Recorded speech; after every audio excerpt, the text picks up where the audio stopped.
beloved Ascension pioneers, and welcome to this time's topic, which is about transcending the collective and moving into the creation of our own reality through our own initiations, as well as we're meeting the external world.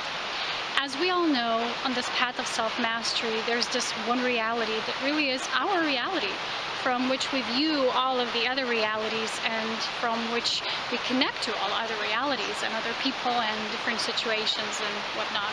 So on this path of our Ascension pioneering, a lot of times we will see that the more we will master ourselves, the more we will go closer to those initiations that will require of us to kind of penetrate through the collective and master that as well. So how do we master the collective?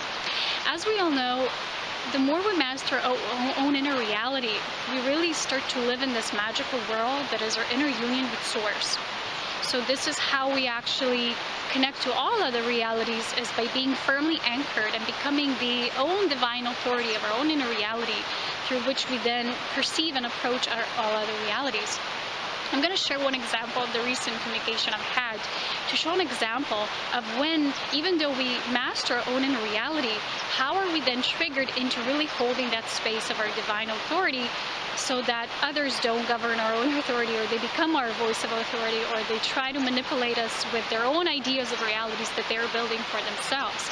This is a very important path of our mastery and initiation, because everything comes in layers and steps. So we are building these foundations for our personal mastery as we start from our own inner vortex, and we start to always amplify, go further up. And that's where it never ends, It's a spiraling journey that always gets us deeper into the more knowledge we have, the more love we can anchor, and vice versa. So it's very important for us to understand that being a master of the new energy does not mean now all of a sudden our challenges stop. But we're not learning lessons the same way that, many other people are still choosing to learn. So here's a distinction that I would like to make. Sometimes people say, well, what about oneness? How are you special? We're not special. It's just a path that we're choosing that's different. It's the path of choosing our sovereign I amness and really stepping into the personal reality that we create without any excuses, without any agendas, completely unconditionally accepting our own reality we're building for ourselves before we value all other realities. And here's a paradox. When you start to fully embrace yourself, when you start fully loving yourself as your source, your own intimate source connection, then you will also love and respect others. And in other terms, when you can do that, when you don't have self-respect, self-value, when you don't fully, deeply merge with your source, which is the absolute love, the love of all, embracing all life and creation as one in unity, then you can fully have that respect for others and their realities and their opinions and their choosings of the path and so on and so forth. So I'm going to share one experience as I had with you so you can get a better visual of how this can be shown to us, that even though we master our own reality, that eventually we have to go out of that reality to face all other realities, to face also those who are opposing our ascension, or ascension in general, who are still choosing to live in lack and separation, who don't have that love, which means they just didn't remember it yet, because we all are love, we're all divine love. And what I mean by that is there's no distinction through separation. It's just those who haven't chosen this, who haven't chosen to awaken to the divine remembrance of ourselves, the divine love.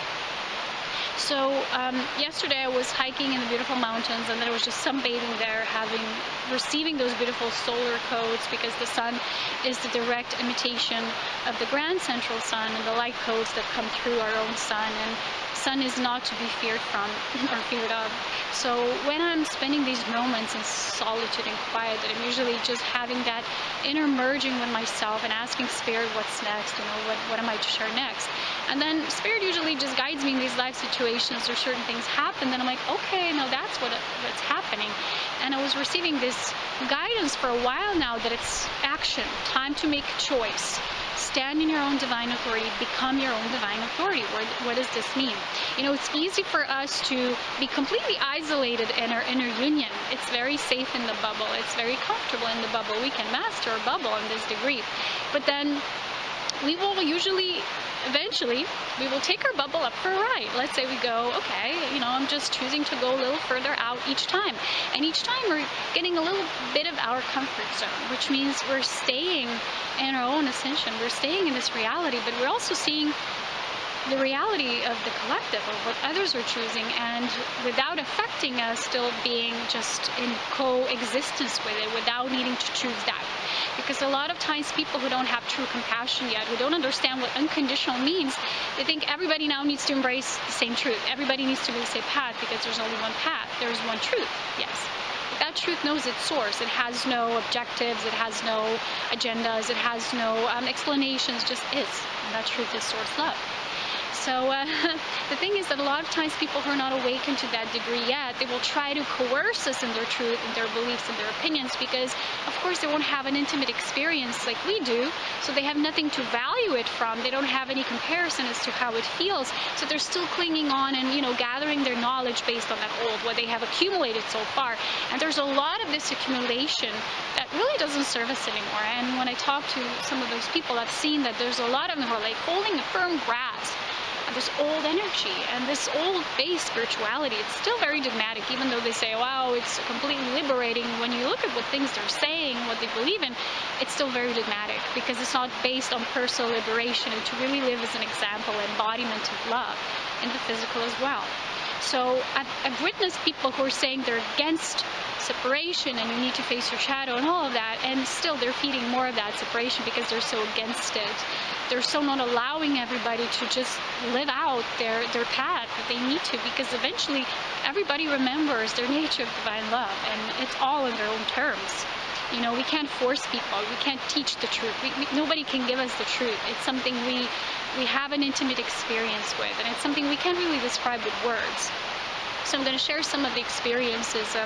But first I want to say that, you know, to really master the collective means that you know that you are your own divine authority, which means your reality is yours. You're the one who's choosing it. No feeling victimized, no feeling like you have to give your power away.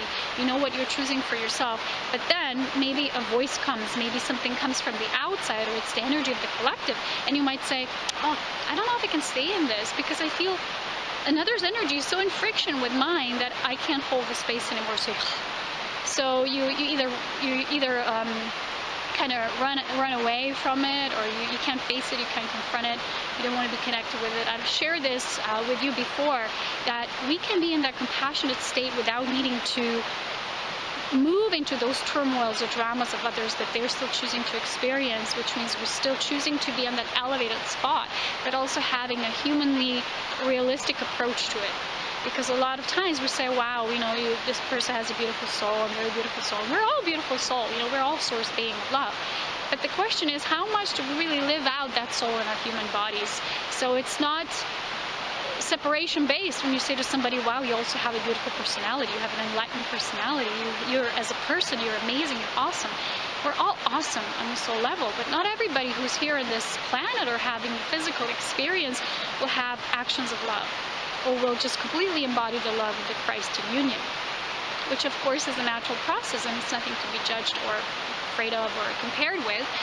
But what I'm saying for us, it's very important that we know that when we are still feeling the energies of the collective, of not being appreciated or respected by others, not feeling, you know, in a way that they're sharing our viewpoints, that they're sharing the choices that we're making, or they're just not seeing the divine light within us, and not being affected by it in any way, which means just being okay with it.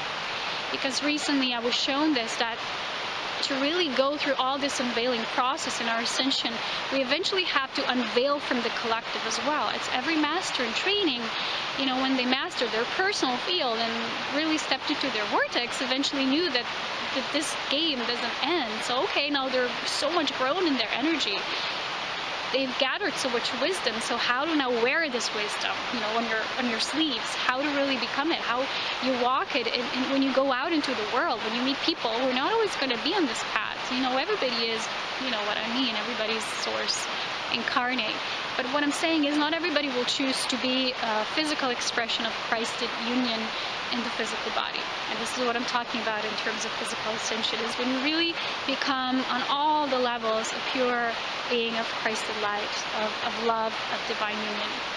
So my experience of the late was that in the past, and this was before I even started this, what I'm doing with Ascension Pioneers and all the other things I'm doing with Set Up Light as well. This was many years ago. I met this person And actually that person was a very short acquaintance. It was like very short, knowing each other. It didn't last.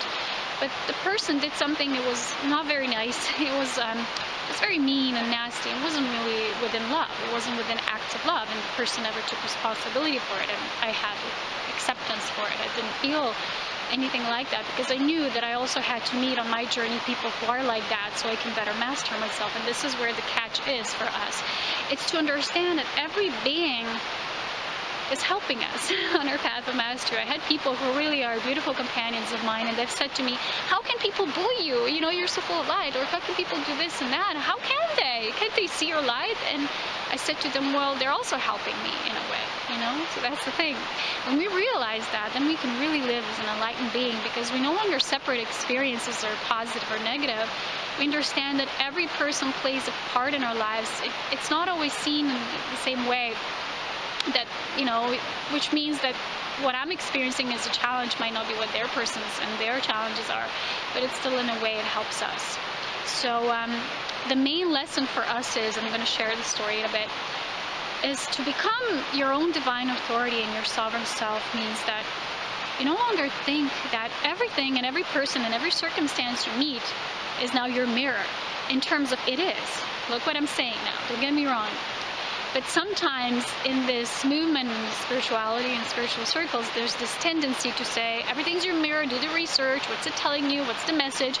And sometimes what this causes is people lacking the awareness that you don't have to scratch and scrape for finding that answer or that mirror or whatever it is. Because for those who are choosing the path of mastery in this lifetime, it simply means that, well, the challenge is always the same. It's to value your source. It's to remain in your vortex. And when circumstances like that show up, and we will all have them, you know, people say, I'm ascended, so I never have those experiences anymore. No, you will have them, because each time you will be asked to go deeper in your mastery. It never ends. It's always going to be a journey where you will have a new opportunity to expand in your Christed heart even more and more and more. You know, it's like up to infinity, if you know what I mean. So from the earth to heaven and from heaven to earth, both intertwined as one. And what this means is that when we have such oppressive energies coming at us, and if you haven't read Masters of the New Energy from Jeffrey Hoppe and Master Saint Germain, I really recommend it, because Saint Germain in those books really beautifully explains this process of being masters in the new. What does it mean? No more lessons. What are you talking about? It's new energy. And it's beautiful to explain how we really need to be in that sovereignty, and that even though we're still going to feel the oppression of the outside world and of collective. It doesn't mean now we stop feeling things. And I always say the same thing. We're still going to feel, but our responses will be different. So watch my previous video on how we actually are turning those essences of the old energy into new, enlightened energy essence of that Christed love and union. So that's connected. That's almost like a deeper insight in this video, what I shared in the previous video. So our main lesson or challenge in our mastery will usually always be the same. And it's how do you deepen your mastery with all the seemingly opposing forces, when you completely see that even those opposing forces are part of this process, and this is how you transcend them. That's the key. That's the key that unlocks that veil. So in our mastery, it's almost like we move through those basic 7 veils. And I have that beautifully shared in my mastery courses. These are 7 sacred initiations to really unveil yourself to your own unique creation self. You can do these courses many times or watch them, and maybe each time you get a new insight. They're meant as a basic training, which is basically just divine remembrance, because this is all already within the ethers of all, in all life and creation. It's not mine or yours or anyone's. It's just is. So it's just how I utilize this to help you on your path to unveil through those veils that we have when we incarnate as human beings. Because the lesson here is to not be so entrenched in this old dualistic separation-based spirituality that's an ongoing healing, ongoing suffering, ongoing, you know, like a hamster in a wheel. This is old, you know, because I see that when I talk to people, especially those who are still living in separation, torn from their own source, is they're lacking this perception that spirituality can be easy. It's not dualistic. It's not taught. You know, you can't learn it in a class, or, you know, you go to a workshop, now you learn something, and that's it. You know, this is where your journey ends. It's a constant life-to-life experience, merging deeper with your source. So this means that a lot of people still don't realize that we're already living in the new world. We're already in this new energy, but because we're not plugging into it, it's almost like you have this cord, you plug into it and you didn't turn it on. It's almost like you want to play your computer without plugging it in the electricity. That's how it is for a lot of people. And they're still plugging into that old, although the old is stagnating more and more because it's slowly disintegrating. So there's a lot of people who are now, when in their transition, they're having difficulties or they're having lack of abundance. You know, what used to work for them no longer does, is because they're plugged into something that's almost like the voltage is having the date of expiration, if you know what I mean. So expiration dates, that's something to talk about here. And instead of just saying, ooh, I might plug into this reality, they're still kind of in between and they're lost.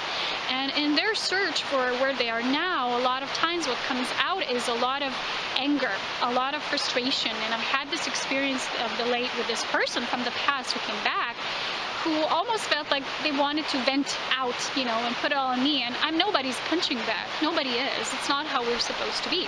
But when we see the deeper picture, and when these things happen, when people like throw things that are their own projections onto us, and it's nothing that's of the truth at all, and the only thing we have to see here is what's the deeper insight. And for me, what Spirit showed me, it's always the same for us. It's always, can you stay in your source when somebody is mean to you, when somebody's disrespectful, when somebody's like this? Because this is the outer, this is the collective. This is the choices that maybe you're not choosing yourself personally, but they're still there. So therefore, they still exist. So can you be in compassionate coexistence with it to embrace them, but not accept them as your reality that you're choosing for yourself? This is our mastery in the next step. And this is why I made this course, the 8th course, which goes beyond the basic 7 initiations, which is about group soul consciousness. So this is the moving into this group soul collective awareness, which is even higher perspective than just our own soul and what we came here to do. But it's much grander because it deals with things that are also our group projects, that our group soul works on, things that we need to kind of integrate on this plane of existence. And I've shared with you before that a lot of us, we have the knowledge, we have everything, we have the alignment, we have all of that, we have the love. But for us, it's to live it. And a lot of us who are feeling this are feeling a lack of guidance from the outside, from our angelic team, from our galactic guides, all of that. We had them all our lives and we felt really nurtured and supported. And always like there's this force with you, and it always is, and it still is. But what I'm noticing is that over a year or more, I had this lack, quote unquote, of presence that's always there. I didn't get any initiatives, I didn't get any support like that. And whenever, even if I would ask, you know, the answer would always be the same. You don't need it. It's all in you. Just live it. And this is where we get to this step in our mastery, is when we actually become our own divine authority, when the only reliance point will be us. It's us. It's always been us. And, you know, we had this team. It's like our cheerleading team that's been with us up until this point where we're kind of standing on the edge and, you know, kind of, oh, am I going to go to this next step? And a lot of times, even if we get guidance, you know, that says leap of faith or to fool or complete surrender on all of that, we think it's related to an event. Okay, should I do this? Something new? And we still like to think in terms of the external things, when in truth, what this means is, are we really ready to embrace, to have complete trust in yourself and your own vortex, even when the oppressing forces are seemingly against you and you know that they're not? It's just what they're choosing. It's okay. But can we master this space of sovereignty, that we can remain in our individual essence of our individualized source while still allowing others to have what they have, but not taking the punches? You know, we're not punching bags. But up until the point when something shows you a trigger for greater mastery, it's needed, it's necessary. But when you get it, when you get the awakening and you're still participating in it, that's when you're going to create drama, and that's when things get excess and they're unnecessary. And that's when we need to release that, which no longer serves us, because we already get the awareness and we embody it. Now just do that, which we already know, which is for us to do and live out as becoming our own divine authority, which means the only being that has governance over you is your I am. So the I am works through your soul, and your soul works with your human aspect, and actually in truth through the Ascension column of white light, which I talk a lot about in my other videos on the Ascension playlist. If you're new, go check that out first, because I don't like to repeat things too much, because there's always something new to talk about too much. And that's when I really start to embrace this union within. So when I had this person from the past returning and starting to make connection with me or writing to me out of the blue, I'm like, okay, what do they want from me? I didn't get it, you know. And when I felt into them, I felt not much changed, you know, and how they see the world, or, you know, how they communicate. There was a lot of this crassness energy, a lot of this lack of love, no respect, and I felt, what's it there for? You know, I didn't get it. And of course, Spirit is so smart, you know, because we are smart, we're awesome. And it showed me that it's so amazing, because a lot of us have grown so much in these few years. It's almost unbelievable how much. And a lot of times we don't value ourselves for it. We think nothing changed, because we're always able to compare this day and yesterday's day, or maybe a few months ago, but we forget how it was maybe years ago. And then somebody from the past comes back and they remind you of how things were for you, or how you reacted differently back then, or, you know, the things you allowed in your space back then, and you're pondering and you're thinking, I'm not the same being anymore. It's like, no, because I used to be such a kind person. You know, to be a master is to be sovereign. It's to be loving from a space of integrity. It's not just to be kind. A lot of people who are overly kind are really acting as punching bags. So they're kind to the extent that they lack self-love. And I used to be one of those people too, don't get me wrong. And I remember when I used to tolerate so much, to the point that I felt people are squeezing me. It's like, I felt like, you know, when somebody takes a cigarette and put it on the floor and kind of squish it with their legs, and that's how I felt so many times, but I was the one allowing it. Because I thought, okay, I need to be kind, I need to be so humble in the way that I am. But this is the point where we mistaken humility for the nature of grace, which is self-love. The self-love essence is what determines all that will be of grace or not. And so I was laughing when I saw how much with some people who haven't chosen what we're choosing, or I don't know, their paths are just different from ours. I've noticed they speak a completely different language. We speak from love and they speak from the ego, and it's so mind-based. And it's like they can't be melting point. And I really tried this time to create this melting point, to share a bit about myself and how I work. And all I got was this judgment for how I am. I'm so in vain. I'm this non-humble person. I'm like, what? And all I did was share about my journey, how it is, and how I view things, because the other person kept implying how spirituality should be this way and that way. And I had people need to get it that it's like this and like that. And I said, there's no just such thing as one reality. And the person said, yes, it is. It's my reality. And I was laughing because I saw how much some people are not willing to just crack up to the point that they open up to nothing but love. And the interesting thing that happened was, I couldn't believe this, because our spirits are already so open and our channels are like flowing. You know, for a lot of you might have same experiences, I'm sure of it. And I had a soul connection with that person, and I never ever had a dream about them at all on the soul level. And my soul dreams are very vivid, very lucid, and you dream the soul of that person, or just the person, but you're recognized immediately. And to me, a lot of people come and they want to have that merge on the soul level. They want to receive something from you. They want to share in the space of love. And that person came, and the dream was so vivid, and I was like, the next morning, what is this? I don't get it. I don't have anything with that person in terms of physically.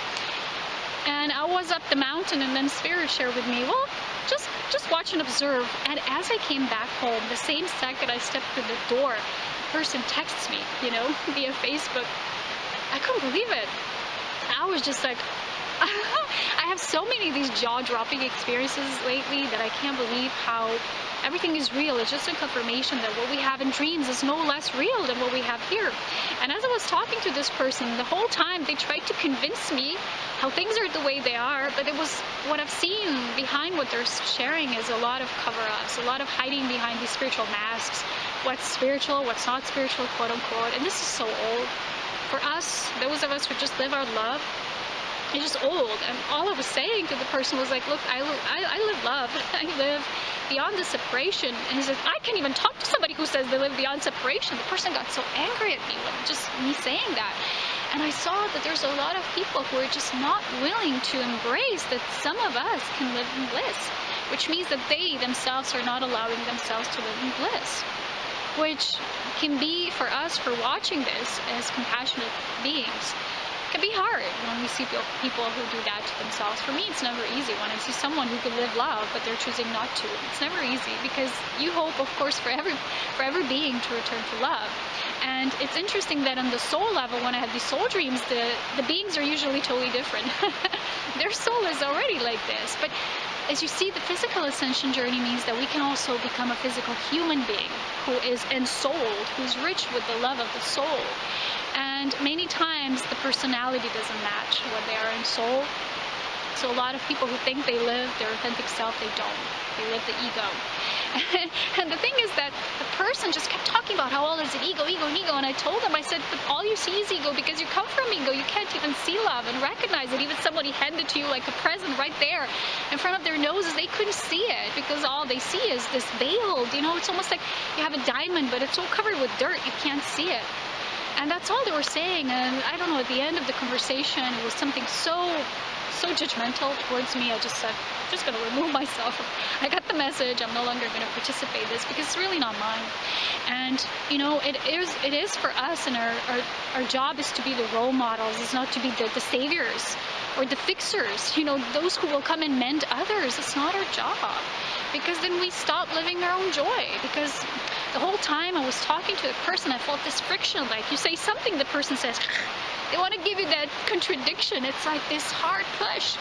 And I felt how the soul, the being really wants to come out of the shell and be love, but the person's not allowing it. They're like stubborn, hard, you know, pride, you know. It's like, oh, these things are killing us. In truth, they really are killing us. They're killing our human bodies, our human vehicles. They're killing us. It's almost like hitting against a wall. Your heart is like wanting to jump out of the chest, and you're like doing this at the same time. So I've really had a lot of this energy coming through it, which was very doubtful, and was judging this New Age movement. And I said, I don't even know, you know, how I came in this box, because the person doesn't know anything about me or what I do or what I've mastered in my personal life. They don't know anything, and all they had was this blah, blah, blah, blah, you know. And I was just there talking and writing, just sharing from my heart. And it's so hard for some people to be heart-centered. And what I've noticed is that people who can't open up in their hearts, what they will do is they will value and scale every word you'll say and almost like prey on it, that you'll say something and they will like, aha, this is what you said, this is what it means. And it's mind-based. It's very analytical, it's very judgmental. The heart-centered being can see, can hear, can feel beyond the words, feel the energy of it. So it's almost like vice versa as well. That person's trying to be nice, but they have something dark in their heart, like they have anger towards you, or they have like jealousy or envy, whatever it is, you will feel it, even if their words will be sugar-coated or sweet. It goes both ways. Somebody maybe will say something that you feel it's kind of cold, but behind it you will see an essence that's warm. So we need to go with those feelings. And I've almost like witnessed this change of dynamics, that with these beings who are so opposing this, who are so not wanting to embrace love as their only truth, they will usually be very judgmental of others. So they will try to find faults in others, what they're doing, what they're saying, what they're sharing, instead of really looking deep within. And I've seen that they're so fixated on this old spirituality, which is not based around own authority. So what they see is like, I've said something like, you know, being sovereign and queen in this essence. They're like, oh, who do you think you are? You know, kind of mentality. It's like, but we're all so divine. We're all kings and queens and beautiful essences because we're source. How can source not be awesome? And these people see humans as these petty little beings who are so crass. They're so not deserving to be beautiful and amazing. And someone calls themselves amazing, they're so totally an ego. That is so old, people. We need to stop this. It is nonsense. Because as children we see only beauty and awesomeness, and then we create these patterns, you know, from lifetimes to lifetimes. Humans create these patterns of not seeing it. And, you know, seeing this path of mastery is you have to suffer, you have to face the shadow to, yes, you do, but then again, eventually by facing the shadow, you need to come to the integration point of shadow and light when you become a unified being. Remember, right? Ascension column of light. This is when you're unified self. And what I meant when I shared with that person that I don't live in separation, they really were triggered by that. They were almost like on fire. It's like, I can't be your buddy if you're going to say that. I'm like, okay, then don't be my buddy. Because I can't live with someone who lives in a lie, you know? That's so funny, you know? It's why can't we just allow people to be in their truth? Even if it's a lie, it's still their journey. Just let it go. It's not yours. Because our truth is between us and Source. And remember, truth knows our Source. Its Source. So what I meant by saying that I don't live in separation, I meant only that I don't live separated from my Source. I know my Source. I constantly connect with it. I do all my actions and deeds and service from it. I never feel separate. That doesn't mean I don't have challenges. That doesn't mean I don't face the reality as others are facing it. But my awareness behind it always comes from Source, from love. So that's the only difference. And they thought, almost like I'm saying I'm not of this world, you know, so what are you still doing here in this world? And it felt like some people are really, really wanting to persist in this energy that things are hard, that we need to suffer, that we need to be spiritual only in this way and that way, and it's still dogmatic, it's still dogma. It doesn't have to be religious to be dogmatic, remember that. Dogmatic is anything that is so fixated on something that you can't see the light of the new opening, of a new expansion, of a new level of mastery, and you're always going to live in this tiny little compartment, and you'll be the only one who will do this self-imposed prison. It's going to be self-created. And the only thing I said to the person was, just liberate yourself, you know, just be free to do what is right for you, but don't get involved with others and say what they're doing and judge them and think that you know what they are and what they represent, because you don't know. And it's really time for us to, when we confront these outer energies, opposing realities, or people with oppositions coming towards us, we have to know that these people are actually only in conflict with themselves, but we also become in conflict with ourselves if we don't master our own field in a way that we accept them for where they are. We accept ourselves first. And then we know by this acceptance we already embrace all. And whoever is still deeply triggered by paths and choices of others, and they have this need to constantly compare, they just haven't really allowed themselves to heal from within, which means stepping into their wholeness. Because once you do, believe me, you will have no more interest in what other people are like, what they're doing, you value them for whatever it is. But you won't have an interest in terms of meddling into it, because it's none of your business. This is when your heart will be fully open in your cosmic sense. And from there on, there will still be growth. There will still be challenges, but not lessons in the way that you might know them in this old spirituality. You need to have those lessons and do it a hard way.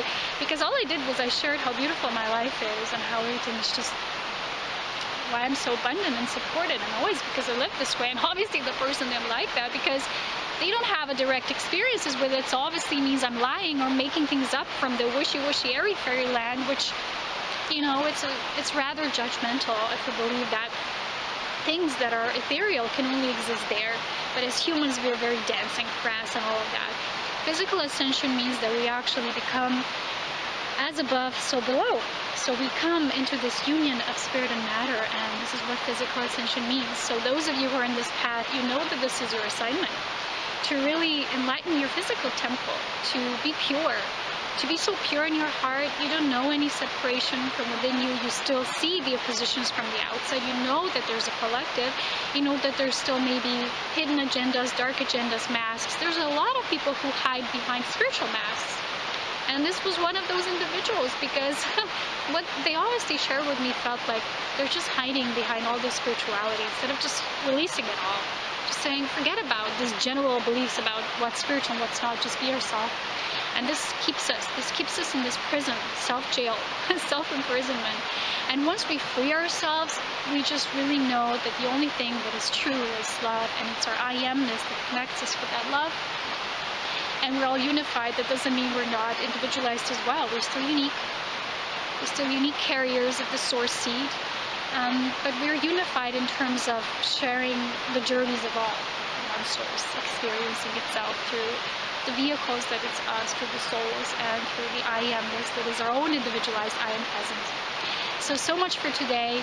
Please know that when this comes up for you, just observe, see the message, and usually will be always to master being okay, not just when you're isolated and really feeling good with yourself, but also that you're okay in all environments. It not may necessarily be a person, it also can be an environment. You know, you have the sacred space in nature, then you go to a city and something happens, or I've shared this experience with you when they were chopping down trees.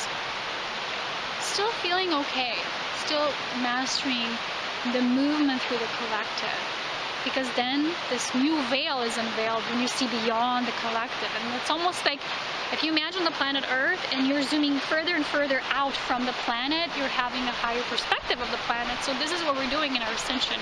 We're zooming further and further out, and at the same time, the more that we zoom out, we also zoom in. Remember the Florida field that gets us back in. So in and out. So much for today, my lovelies. I am this week enjoying some of the beautiful activities in the mountains. I'm having a break. I'm having a visit, so I'm dedicated to that at this time. I'll talk to you in no time very soon when Spirit guides me and when time provides. So much grace, beauty, and as always, love, wisdom, and power.